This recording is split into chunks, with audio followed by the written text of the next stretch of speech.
Hi, everyone. On today's podcast, we're going to talk with Stefanie Lynn Kaufman-Mthimkhulu about disability justice in birth and parenting.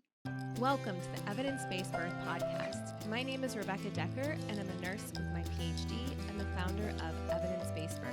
Join me each week as we work together to get evidence-based information into the hands of families and professionals around the world. As a reminder, this information is not medical advice. See evbirth.com/disclaimer for more details. Hi, everyone. My name is Rebecca Decker, pronouns she, her, and I will be your host for today's episode. Today, I'm so excited to welcome Stefanie Lynn Kaufman-Mthimkhulu to talk about disability justice in childbirth and parenting. Before we get started with our interview, I want to let you know that there is a content warning for this show, as we will be talking about trauma, sexual violence, medical violence, and history of sterilization. And if there are any other detailed content or trigger warnings, I'll make sure that we post them in the description or show notes that go along with this episode. And now I'd like to introduce our honored guest. Stefanie Lynn Kaufman-Mthimkhulu, pronouns they, she, is a white, queer, and non-binary, disabled, neuro-divergent survivor of sexual violence in the psychiatric system. They show up for their communities as a disability justice educator and organizer, parent, somatic and non-clinical healer, writer, transformative justice practitioner, and as the founding director of Project Let's, which you can check out their website at projectlets.com. Stefanie's work specializes in building non-carceral, peer-led mental health care systems that exist outside of the state and reimagining everything we've come to learn about madness. Stefanie is the editor of Abolition Must Include Psychiatry and the author of We Don't Need Cops to Become Social Workers. Stefanie is an experienced facilitator, mediator, curriculum developer, and strategist for anti-ableist leadership, mental health, and disability policy, and access-centered practices. They are located on unceded Narragansett and Wampanoag land in so-called Providence, Rhode Island. We are so thrilled that you're here, Stefanie. Welcome to the Evidence-Based Birth Podcast. Thank you so much for having me here, Rebecca. I'm really excited to be speaking with you today. So I remember being so impressed by the class you taught through birthing advocacy doula trainings, and you were on my wish list of people to interview for the podcast. So we're so thankful you're joining us here today. Can you tell us a little bit about how you got started in this work? Yeah, like many things in my life, things happened to me, to my community members, and I am often not able to live with the tensions that arise from witnessing those gaps. And for me, coming into the space of birth happened again through my lived experience. I became pregnant in early 2019, and I'm someone who has lived experience with many different disabilities, both physical and psychiatric. I live with chronic pain, and I've had a lot of negative experiences with both the medical system and the psychiatric system, ranging from just negligent and indifferent to violent and abusive. So for me, coming into pregnancy and the thought of coming into parenting, lacking so much community and so many tools and knowledge around what that would look like for me and what that's looked like for our community members, got me really wanting to just talk and listen and build more spaces for this type of honest conversation. And with regards to work in disability and mental health spaces, I've been involved in this for a long time for my own survival and again, my community's survival. I lost a friend to suicide when I was a freshman in high school, and there was no adults were equipped to support us at that time. And since then, just navigating various educational systems, medical systems, and then what comes along with moving into birth and parenting really reaffirmed my commitment and values to pursuing disability justice and practices that follow for our community, because I have witnessed some really traumatic things inside of the system and outside of the system through what we often term to be alternative care that can be violent in different ways than the system itself. So really seeing a lot of places that we need conversation. I do this work because this is the work of disability justice, I believe, is, the foundation of liberation for all of us. When we're thinking about, how we value people, who we decide is worthy of resources or care, all of the other systems of oppression build and layer on top of ableism. So for me, that's really why I'm here. So you are building on both personal experience and then also experience as an advocate in your community and witnessing other people go through similar situations. Yeah, absolutely. It is for me, particularly around birth and parenting. I'm someone who never really thought I wanted to be a parent. I think in my heart, I knew I did want to be a parent, but I had just been surrounded by so much that was saying, no, you can't do that. You don't even fully know how to take care of yourself. How could you take care of another human being? And then on top of all of the very in depth histories of what our communities have faced in terms of forced sterilization and thinking about why these conversations are so important, I want to uplift the ways that we don't often connect reproductive justice with disability justice. And these histories and lineages are so critical, particularly because disabled people have often been framed as unfit for parenting, as inhospitable hosts for life. I remember thinking like, oh my God, I would never want my child to deal with the types of things that I deal with because of my disabilities or because of what has been labeled mental illness. And that is something that lives inside of me, but also lives in our culture. When we look at the rates of children that are taken away from disabled parents, particularly psychiatrically disabled or intellectually disabled parents, through what we call the Child Protective Services system. These things are built on our societal and cultural values of who we see fit to care for and take care of others. I've seen people who were having a mental health crisis that was triggered by their doctor changing their medication. And then when they contacted that doctor to say, hey, like, I'm not feeling well, I'm having a crisis, their children were literally taken away because they were being impacted negatively by something that was happening in their bodies as a reaction to medication. So I've seen folks who are penalized and criminalized and punished for accessing care as parents. I've seen folks criminalized and punished for not accessing care as parents. And, thinking about other layers as well of class and poverty, we know that disabled people are intentionally kept in poverty through so many systems in our society. And then if you have a child that manifests the repercussions of that oppression, the answer would be to take that child away and pay someone else to take care of them rather than investing that money in the parents who want to parent but don't have the tools and the resources. I had situations myself where I have needed or wanted to take my daughter to the doctor or go to the doctor for myself and have had old self-injury scars, and so I've had to like forego that medical care because I didn't want someone to assume, okay, like if that person is self-injuring, they may be harming their child, or make assumptions about what that looks like in terms of my parenting. So for me, it's kind of those everyday tensions and situations that arise for our community members around what we have to navigate and what we have to sacrifice in order to not fall under certain systems of surveillance or state intervention, while we often just need some like support and care. Wow, you went over so much in that. When we were going to talk about disability justice, I have to admit that the first thought on my mind was not about child protective services. So I know you've talked about that in the past, but it's a really like vivid reminder of the consequences of oppression against disabled people.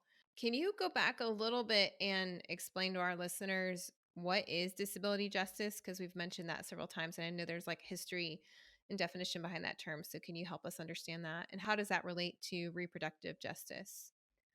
Yeah, absolutely. So, disability justice is something that has been happening for a long time, particularly for Black folks, Indigenous folks, queer and trans folks, poor folks who have been practicing these values without actually having it named under disability justice. But that language particularly comes out of what was left after the disability rights movement. The disability rights movement had some really incredible victories, but was also very narrowly focused on achieving equity through the law. It was predominantly led by white disabled folks, by cis straight white men with physical disabilities and mobility impairments, who again were trying to utilize the law to achieve liberation.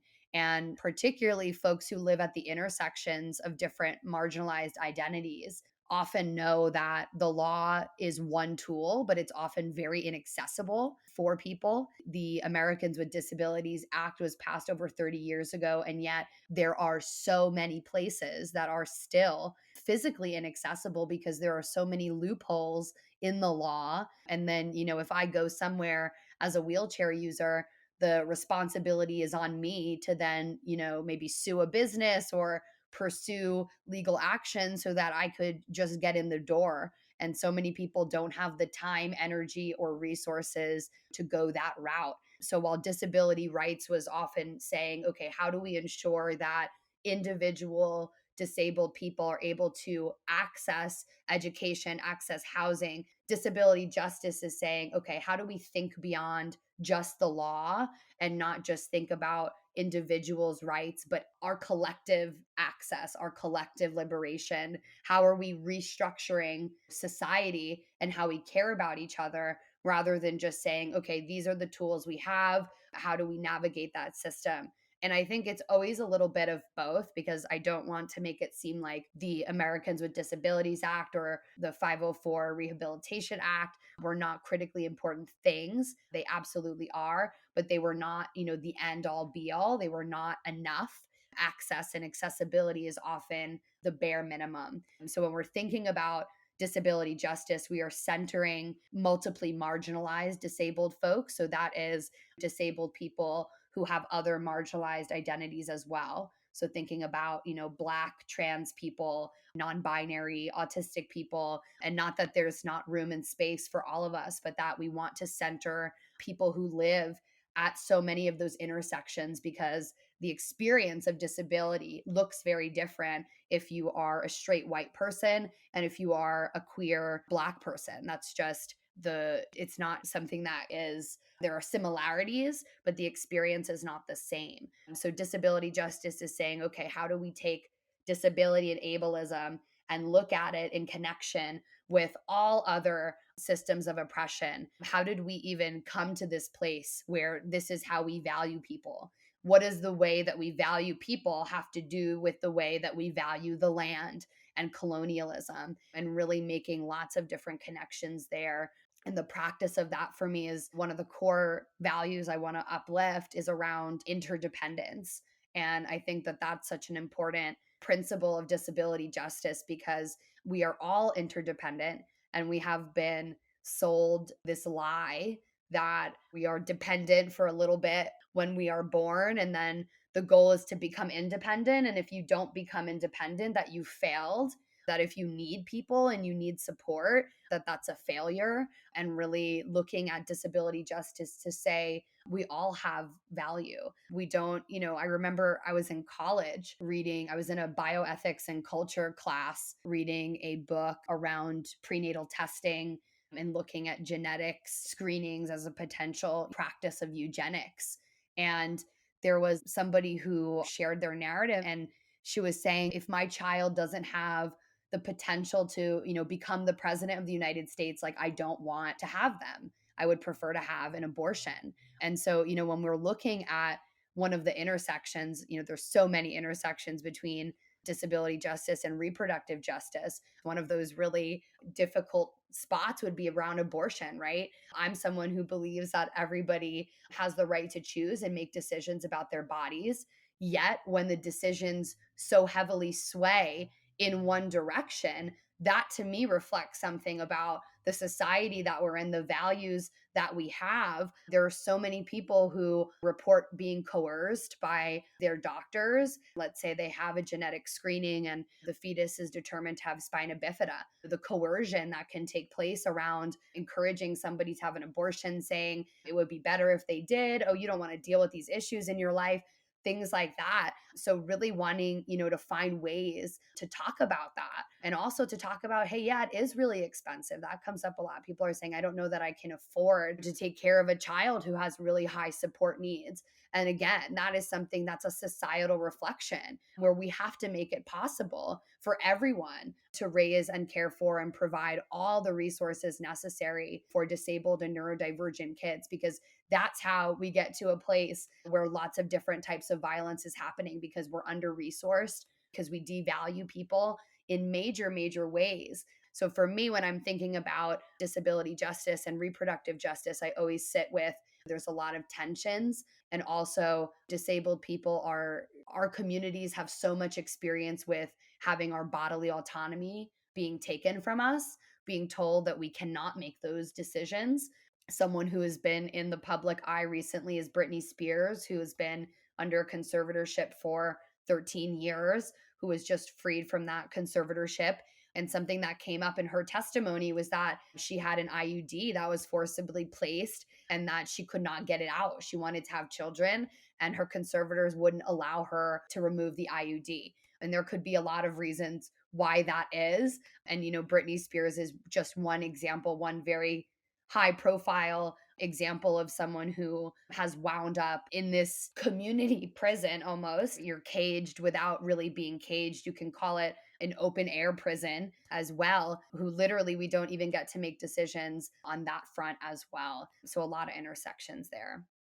Yeah, when you start explaining, yeah, it makes a lot of sense, the whole history of eugenics and forcible birth control for disabled people and sterilization and child protective services. There's a lot of coercion. And like you said, it all comes down to not valuing the lives of disabled people as much as you value other people's lives. I see that all the time with a family member who is physically disabled. It's embarrassing to go to a restaurant and realize that she can't get in. And how many years has it been since that law was passed?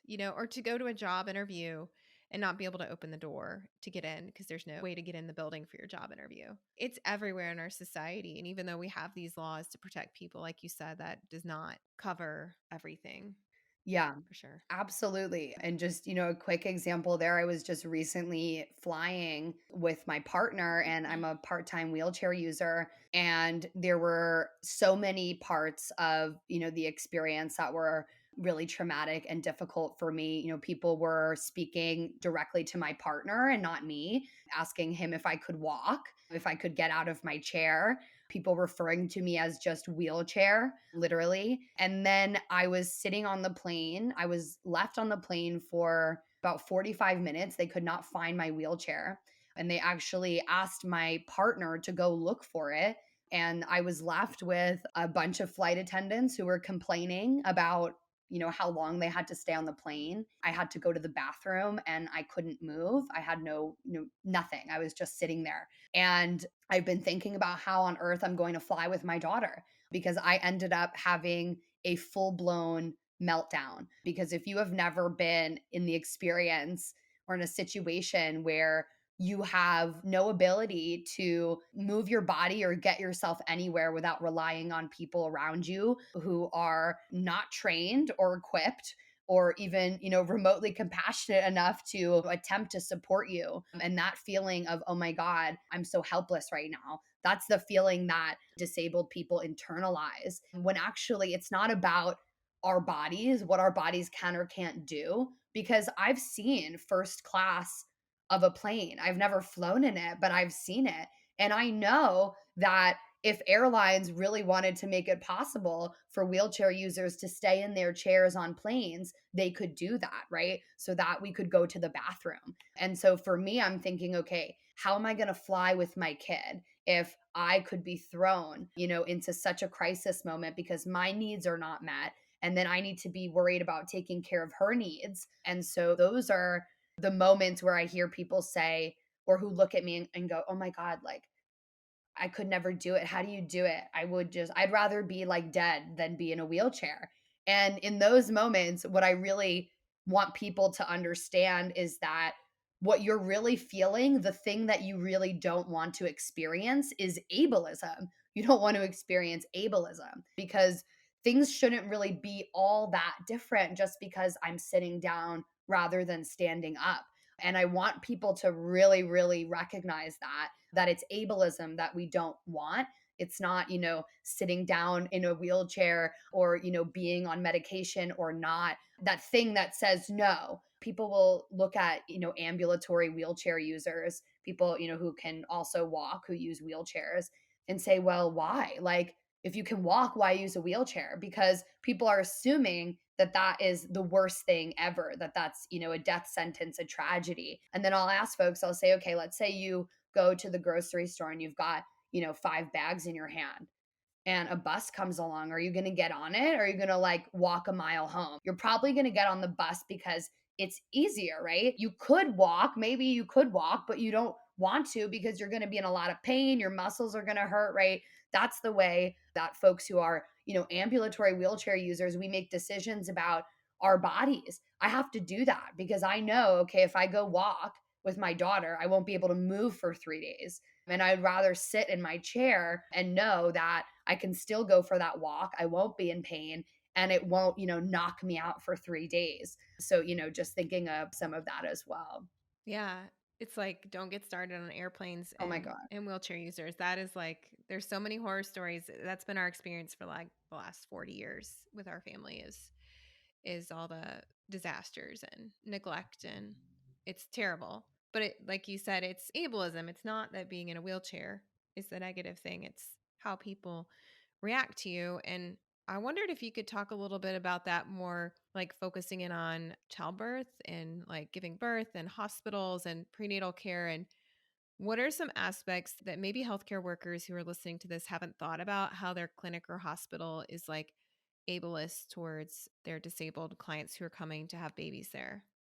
Wow. Rebecca, do you have all day? Do you have the rest of the day to talk about this? Well, I know it's probably never ending, but if you could just like give a few examples, like to open the eyes, of the people who are listening who maybe are labor and delivery nurses or midwives or doulas, and they haven't really thought about how it impacts parents.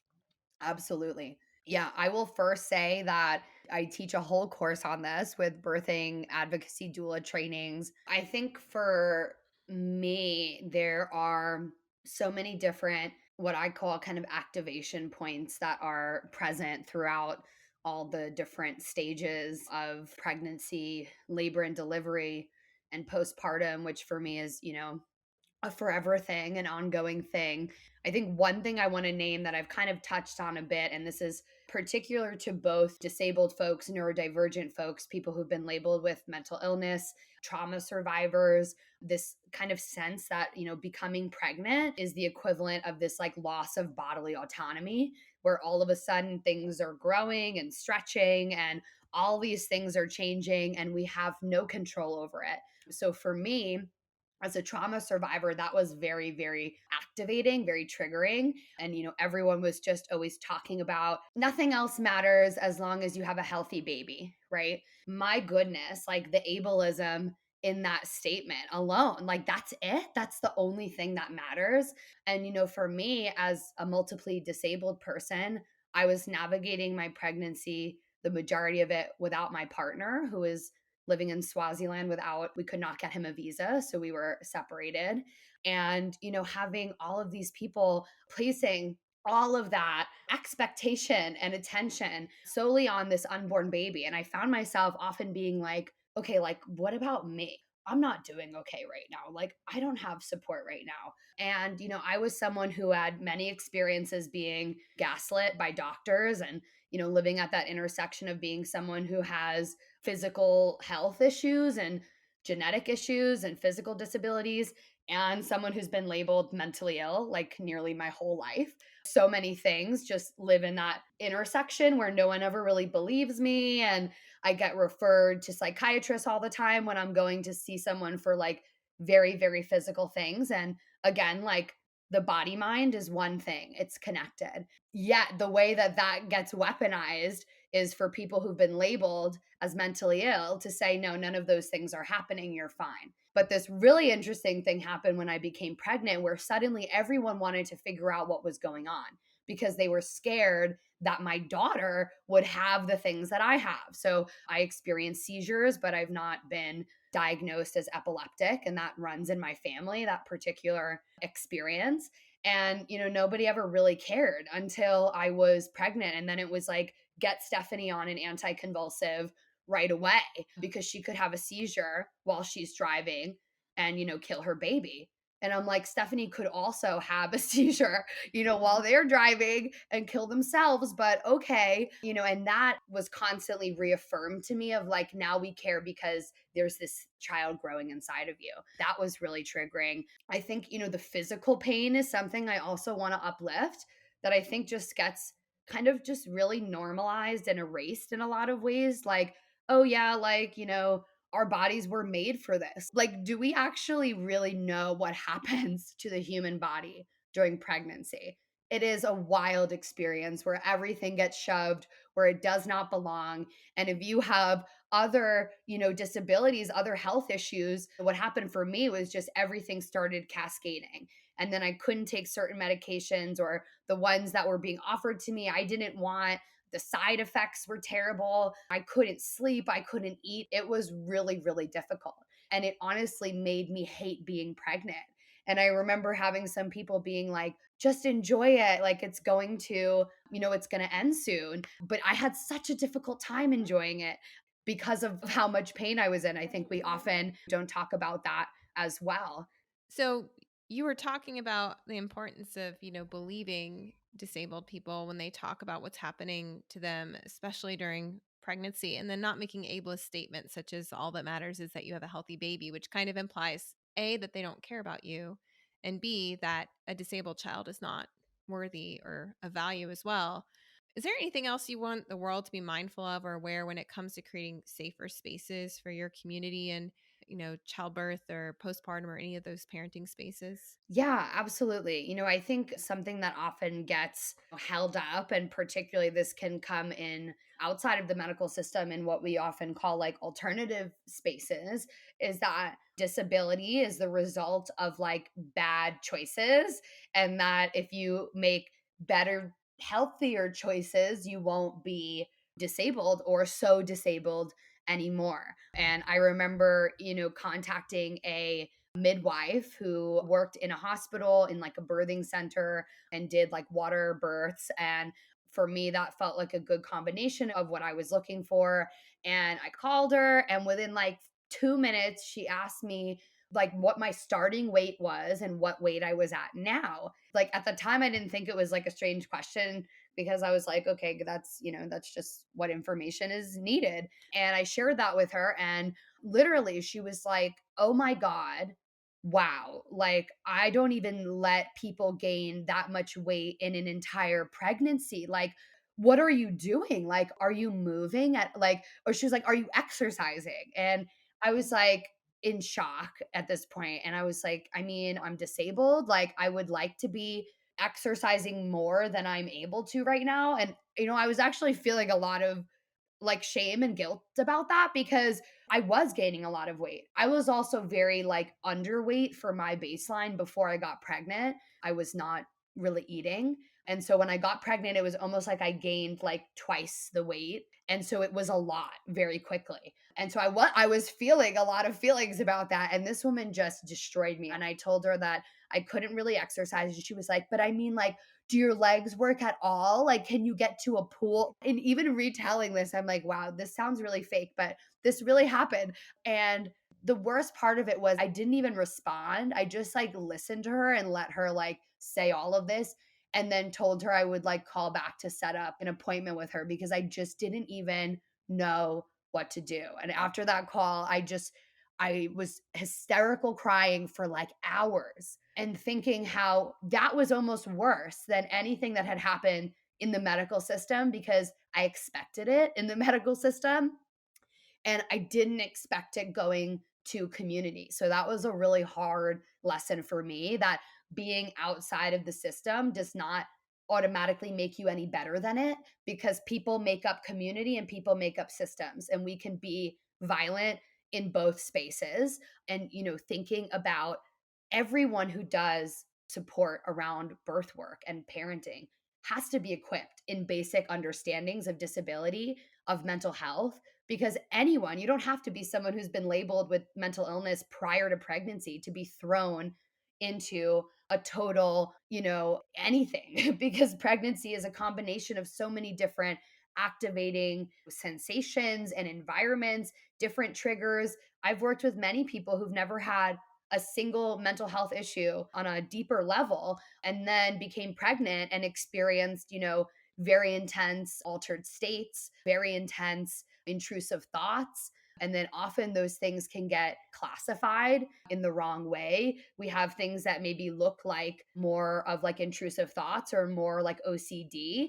that might get read as psychosis or altered states when those things are very different and need to be navigated very differently. Anybody could become what we call psychotic if you don't have enough sleep. So these, conversations and tools are so important for all of us, because when I'm working with people postpartum who are even having like very, very intense mental health symptoms, almost always the root, or in my particular situations that I've been working in, the root is either coming from lack of sleep, lack of money, or lack of support in community. And often they're all connected because they all kind of come from the same places. So really wanting to think about how we can, navigate some of those gaps in care for our community members, while also really working to not replicate some of the same violence that we see in the system.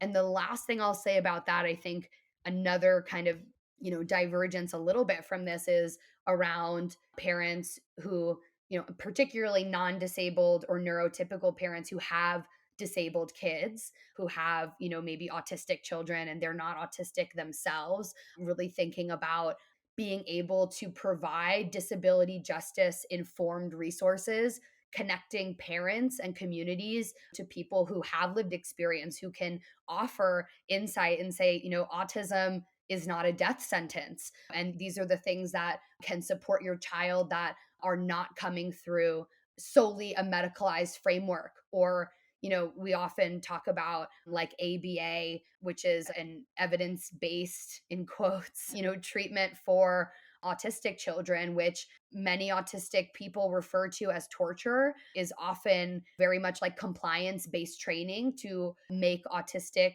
children perform and look like neurotypical children without actually changing anything in our environments to support their neurodivergence. Hi, everyone. Unfortunately, the last few minutes of our interview with Stefanie were not recorded. I wanted to thank Stefanie again for speaking with us and let you know about some of the resources that Stefanie would like to point you to. First of all, having taken one of Stefanie's classes in the past, I can highly recommend taking a class from Stefanie if you can. This year, Stefanie will be teaching a crisis response for birth workers class. This class will take place in both March and October and is taught through birthing advocacy doula trainings at birthingadvocacy.com. The March class is starting just a few days after this podcast comes out on March 26 and 27. Stefanie says that anyone is capable of experiencing a mental health crisis, and this course helps equip birth workers to support clients without relying on carceral systems that may increase harm. This course teaches birth workers how to navigate mental health crises with their clients through an abolitionist, peer-led, and disability justice lens. Stefanie also wanted to let you know that they will be teaching a course called Disability in the Family. This is a course for parents and caregivers, and it's set to launch in fall 2022 at Project Let's. So make sure you join their email newsletter at projectlets.org to get updates about upcoming trainings. You can also check out their resource pages and find information about the Project Let's Rapid Response Service, and they point you to non-carceral crisis lines and other crisis resources. And you can follow Project Let's on Instagram at Project Let's. If you're interested in working with Stefanie does one-to-one and family consultations around parenting disabled and neurodivergent children, and you can find that information at Stefanie's website, stefaniekaufman.com. Spelled STEFANIEKAUFMAN. And finally, Stefanie wanted us to share a piece written by Stefanie called Becoming Disabled Again For the Birthing Advocacy Doula Trainings blog, it's about parenting as a disabled person. So we'll put the links to that article and all these other resources in the show notes. Thank you again for listening, and a huge thank you to Stefanie for coming and sharing their work with us and educating us on this very important topic. We'll see you next week. Thanks, everyone. Bye. Today's podcast was brought to you by the Evidence-Based Birth Professional Membership. The free articles and podcasts we provide to the public are supported by our professional membership program at Evidence-Based Birth. Our members are professionals in the childbirth field who are committed to being change agents in their community. Professional members at EBB get access to continuing education courses with up to 23 contact hours, live monthly training sessions, an exclusive library of printer-friendly PDFs to share with your clients, and a supportive community for asking questions and sharing challenges, struggles, and success stories. We offer monthly and annual plans, as well as scholarships for students and for people of color. To learn more, visit ebbirth.com/membership.